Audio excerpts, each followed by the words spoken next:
Muchas gracias por estar aquí con nosotros, acompañándonos. Bueno, me da mucho gusto estar en este pequeño espacio con ustedes y bueno, eh, ¿qué tal?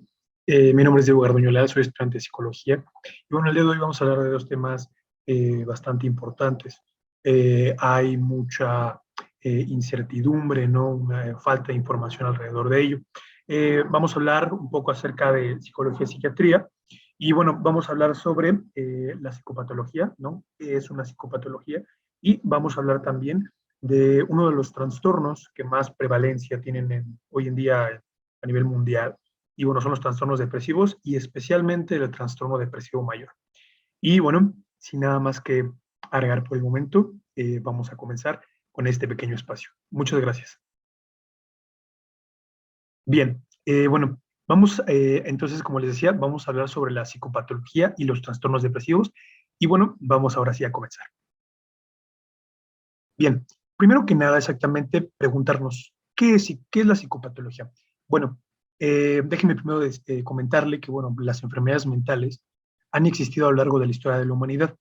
Eh, ¿Qué quiero decir con esto? Bueno, incluso antes de que naciera este concepto de enfermedad mental o de trastornos como hoy en día lo conocemos, antes las enfermedades mentales eran atribuidas o conceptualizadas al término de locura. Entonces, bueno, en parte de la antigua Grecia, en la antigua Roma y demás, eh, todo lo que conocemos hoy en día como depresión, ansiedad, estrés, esquizofrenia, entre otras grandes psicopatologías que hoy en día existen, antes eran atribuidas a la locura. Antes se pensaba de que esta persona tiene esto, tiene locura. Esta persona tiene locura y así, ¿no? Entonces, bueno, quiero decirles que, bueno, todas estas enfermedades mentales que conocemos hoy en día han existido a lo largo de la historia de la humanidad, ¿sí? Nada más que antes eran atribuidas, pues, exactamente a la locura, ¿no? Eh, y bueno, entrando en el concepto, pues, bueno, la psicopatología es el estudio de la conducta anormal, ¿sí? O de las conductas desadaptativas de la persona. Y, pues, bueno, la psicopatología puede estar presente en niños, adolescentes y adultos, ¿sí? En cualquiera. Entonces, es básicamente es la disciplina científica que se encarga de estudiar la conducta normal o la conducta desadaptativa en los sujetos o individuos. La psicopatología también toma en cuenta dos factores importantes, los factores descriptivos y los factores etiológicos. Déjeme comentarle. Los valores descriptivos son todo aquello que en psiquiatría y psicología se hace. ¿Qué es lo que se hace? La elaboración de una historia clínica para conocer a la persona y el establecer un diagnóstico de aquello que puede ser considerado como un trastorno o una psicopatología. Es decir, saber qué tiene la persona. Y los factores etiológicos son exactamente las diversas causas o etiologías que pueden llegar a producir esa enfermedad mental o psicopatología, ¿sí? Por medio de varios criterios y modelos que más adelante les platicaré de ello. Bueno, citando a los autores Belloc, Sandini y Ramos, ellos dicen que, bueno, los criterios y modelos de la psicopatología son ejemplos característicos de las herramientas conceptuales a nivel teórico. Es lo que les decía, ¿no? O sea, hay varios criterios y modelos que permiten conceptualizar desde un punto de vista diferente qué es la psicopatología. ¿Sí? Iremos hablando de ello. Bien. Otro tema importante es identificar la parte de la normalidad y anormalidad. ¿Qué quiero decir con esto? Bueno, la normalidad vamos a definirla en este punto, se la voy a definir a usted como el ajustarse a parámetros. ¿Sí? La normalidad, lo normal, lo típico, por así decirlo, es que una persona se ajusta a los parámetros. ¿Sí? Lo que la mayoría de las personas, ¿sí? En el mundo y en la sociedad hacemos. Y la normalidad son todos esos desajustes a esos parámetros establecidos incluso por la misma sociedad, lo cual en la mayoría de las ocasiones es considerado como patológico. Y le pongo un ejemplo de esta campana de Gauss que podemos ver aquí. Y bueno, usted ubique el punto 100, que es la media alta, en donde está el 70%. Esto, ¿sí? Esto vendría siendo la media. Todo esto de aquí vendría siendo lo normal, la normalidad. Y en ambos puntos extremos que hay, del lado derecho y del lado izquierdo, del lado derecho, acercándonos al número 130 y 145, son todas aquellas personas con una inteligencia superior o superdotados, esta gente con capacidad sobresaliente y demás. Pero si vamos del número 85 hacia abajo, son gente deficiente, son gente que tiene una inteligencia débil o tiene una insuficiencia mental. Ojo, lo patológico no quiere decir que una persona esté enferma y le haga daño a los demás y quiera hacer cosas. No, al contrario. También las patologías es cuando la gente tiene discapacidad intelectual, ¿sí? También hay trastornos del neurodesarrollo y demás. Entonces, es importante que no cerremos la parte patológica a aquellas personas que son psicópatas o demás, ¿no? O sea, la patología es muy, muy compleja y es diversa en ese sentido, ¿no? Entonces, pero bueno, es para que se den básicamente un ejemplo. Entonces, podemos ver aquí la normalidad, de aquel lado izquierdo la normalidad y de aquel lado pues toda la cuestión sobresaliente. Bien, vamos a entrar ahora sí a hablar de los criterios y modelos en psicopatología. Hay cuatro criterios en específico, y bueno, son el estadístico, social, intrapsíquico y el biológico. Bueno, primeramente, la tablita que yo les enseñé tiene que ver con estadística paramétrica, es estadística. Entonces, bueno, el criterio estadístico define a lo patológico como todo aquello que se desvía de la norma estadística, es decir, el criterio estadístico dice que todo aquello que se encuentre en la norma, en, la, en, la, en el punto medio, en la norma, es todo aquello considerado como normal, todo fine, todo cool. Pero todo aquello que se desvíe de la norma, ¿sí? Como ya les decía, ¿no? Es considerado como patológico. Entonces, en el criterio estadístico, todo aquello que se desvía de la norma y que no esté en la media es considerado como patológico. El criterio social es propuesto por la misma sociedad y, bueno, establece lo adecuado y lo inesperado. Lo adecuado sería todo aquello que se espera que hagan las personas comunes y normal y corrientes en un círculo social. Entonces, lo esperado es lo adecuado, lo normal, y lo inesperado es lo que se espera que no haga la gente, y si lo hace, es considerado como patológico. El modelo intrapsíquico o subjetivo, ¿no? También tiene ese nombre, es propuesto por la propia persona, por el propio individuo, por el propio sujeto. Y nos habla de que, bueno, el criterio intrapsíquico nos menciona cuando el sujeto, ¿sí? Se basa, ¿sí? Tiene conciencia propia de su malestar, de su psicopatología. Y finalmente, el criterio biológico, ¿no? Entiende que toda psicopatología se debe a una alteración en el sistema nervioso, ¿vale? Bien. Ahora, acompañado de los modelos, hay tres, son los tres principales, es el modelo biomédico, conductual y cognitivo. El modelo biomédico, ¿no? Es por excelencia el dominante, ¿no? El que predomina, es el que podemos ver, por ejemplo, en psiquiatría y psicología clínica. Bueno, para el modelo biomédico, ¿no? Como tal, un principio es que establece que toda enfermedad física es igual, ajá, o de origen natural que cualquier enfermedad mental. Es decir, cualquier enfermedad física es lo mismo que cualquier enfermedad física o mental, ¿sí? Son de la misma naturaleza, ¿sí? Y también establece que, bueno, cualquier tipo de psicopatología, ¿sí? Se debe a una falla o anomalía a nivel orgánico o dentro de nuestro organismo. Por otro lado, el modelo conductual, y como principio básico, establece que toda conducta desviada o desequilibrada es aprendida, ¿sí? Por medio de la conducta. La conducta es observable y medible, principio basiquísimo del conductismo. Y el modelo cognitivo estudia y entiende la psicopatología por medio de los procesos cognitivos. Déjenme comentarle que, bueno, hoy en día hay un tipo de terapia llamado cognitivo-conductual, que uno podría pensar, oye, pues son dos modelos diferentes, pero al contrario, ¿no? En siglo XX había mucha discusión entre la escuela conductista y la escuela cognitiva, ¿no? Y bueno, también déjame decirle que estos modelos, especialmente el biomédico y el conductual, recibieron varias críticas. Primeramente, el modelo biomédico tuvo muchas críticas debido a que tiende a ser muy cuadrado y reduccionista en cuanto a la etiología de una enfermedad mental. Solo o sea, todo atribuirlo por medio de la parte médica y orgánica llega a ser un poco como carente en ese sentido, ¿no? O sea, llega a ser muy cerrada y cuadrada. Por otro lado, el conductismo también, el pensar que toda cuestión psicopatológica solo es derivada por los factores ambientales, pues también llega a ser un poco cerrada y carente en ese sentido. Entonces, son como las críticas que hubo alrededor de estos modelos. Bien, ahora vamos a hablar del segundo tema del día de hoy. Y bueno, vamos a hablar de los trastornos depresivos y especialmente del trastorno depresivo mayor, por sus siglas TDM. Bien, vamos a hablar primeramente sobre la depresión, ¿no? Definirla de manera conceptual. Bien, ¿qué es la depresión? ¿Qué es la depresión? Bien, para la Organización Panamericana de la Salud, bueno, la depresión, ¿sí? Es una enfermedad común, pero grave que interfiere con la vida diaria, con la capacidad para trabajar, dormir, estudiar, comer y disfrutar de la vida. Fíjese usted. Esta definición que nos da la Organización Panamericana de la Salud, obviamente también es sacada de la misma Organización Mundial de la Salud. Entonces, fíjense, la depresión es una enfermedad, ¿sí? Común, pero grave, que era lo que les decía. Hoy en día la depresión es una de las enfermedades que más prevalencia tiene en el mundo. Déjeme comentarle que incluso la OMS ya estimó que para el año de 2030, y yo creo que hasta muchísimo antes, la depresión va a ser la primera causa de discapacidad en todo el mundo, ¿sí? Por encima de la diabetes y la hipertensión, ¿no? Incluso en casos graves, pues de muerte, ¿no?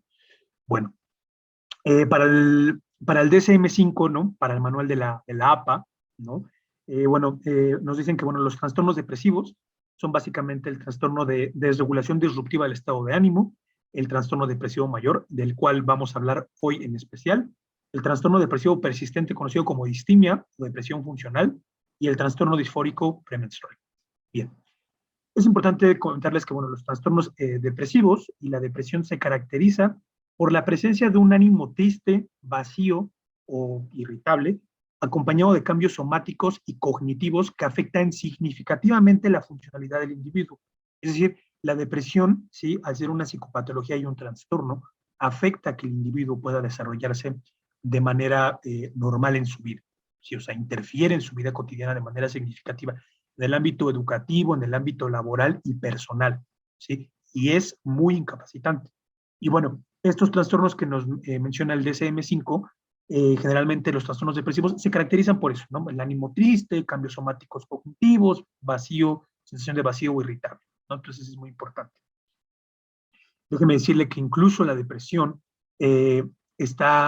científicamente está comprobado que el impacto que causa tener un trastorno depresivo es parecido al de tener una enfermedad coronaria en el corazón.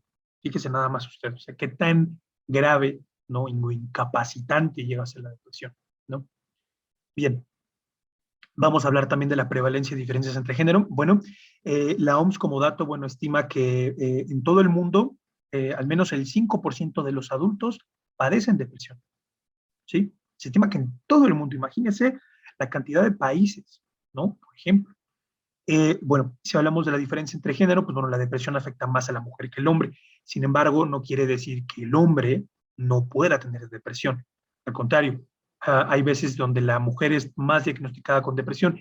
Y generalmente, déjeme comentarle ahí que, bueno, hay mucho estigma en la figura del varón, de que debe de aguantarse, ser machito, reprimir sus emociones y demás, ¿no? Entonces, es por ello que incluso también la depresión no sea tan diagnosticada en hombres debido también a eso. Pero sí es un hecho que, bueno, la depresión de cierta manera afecta más a la parte de las mujeres que los hombres, ¿no? Bien, vamos a hablar ahora sobre los criterios diagnósticos que nos da el manual del DSM-5 sobre el trastorno depresivo mayor, que es el que vamos a hablar especialmente el día de hoy. Bueno, son 9 criterios diagnósticos, y bueno, el primero de ellos es el estado de ánimo deprimido la mayor parte del día, casi todos los días.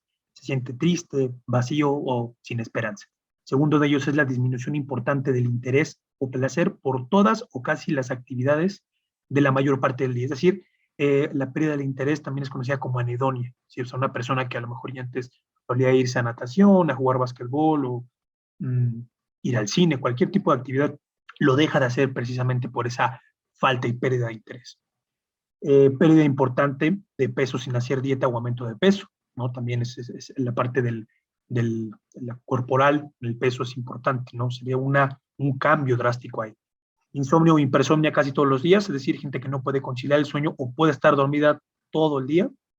Agitación o retraso psicomotor, ¿no? Generalmente es gente que ay, le cuesta como que mucho trabajo y, ay, ¿sabe? Ese tipo de cosas.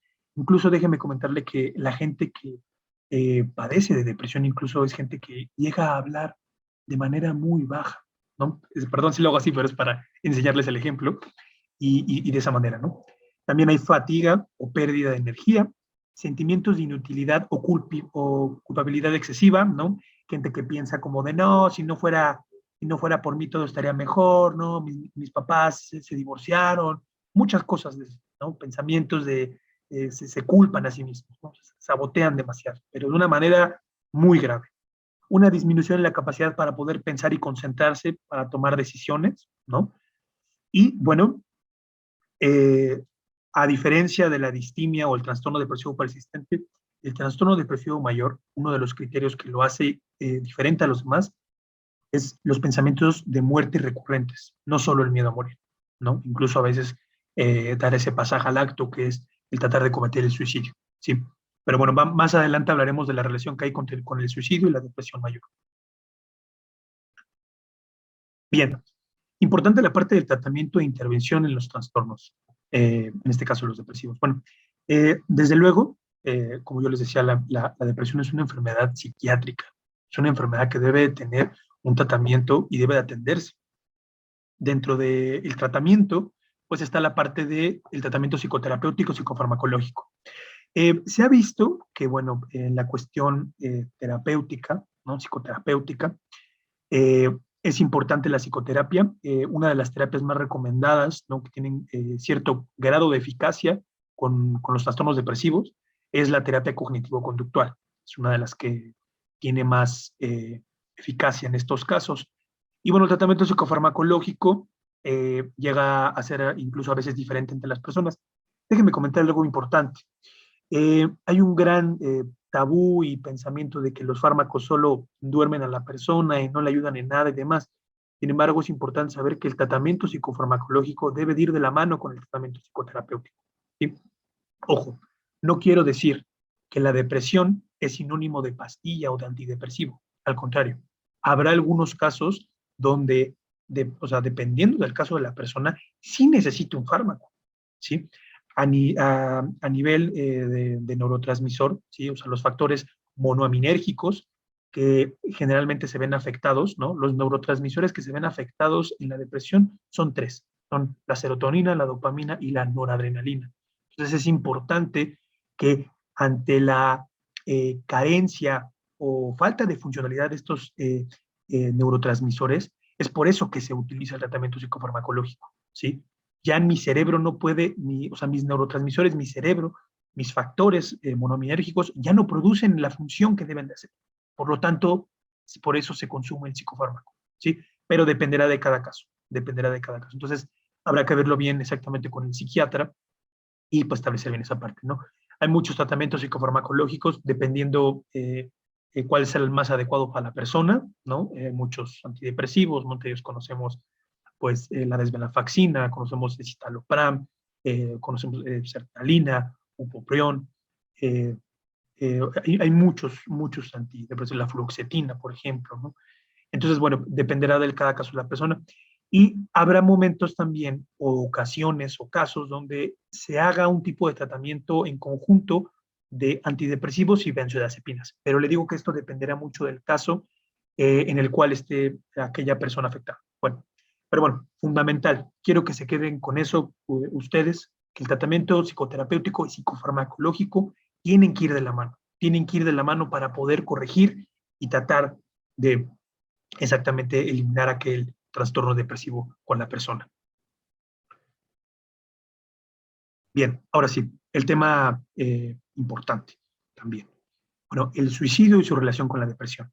Bueno, eh, generalmente el suicidio, no sé por qué es tan asociado el suicidio con los trastornos. O sea, déjeme decirle que o sea, en los últimos años el suicidio lo han psiquiatrizado de una manera, pero bárbara, súper bárbara. ¿Qué quiero decir con esto? Que el suicidio no precisamente va de la mano o es sinónimo de depresión. No, no, déjenme comentarle que eso no es así. Hay casos incluso donde hay gente que ha cometido suicidio y no se ha tenido registro de que esa gente que se suicidó tenga un diagnóstico psiquiátrico, ¿sí? Entonces, es el problema de que el suicidio lo han psiquiatrizado demasiado. Incluso, déjeme comentarle que el suicidio a veces no se comete por tener una enfermedad mental o por un trastorno, a veces se comete por un acto de impulsividad, dependiendo del caso de cada persona.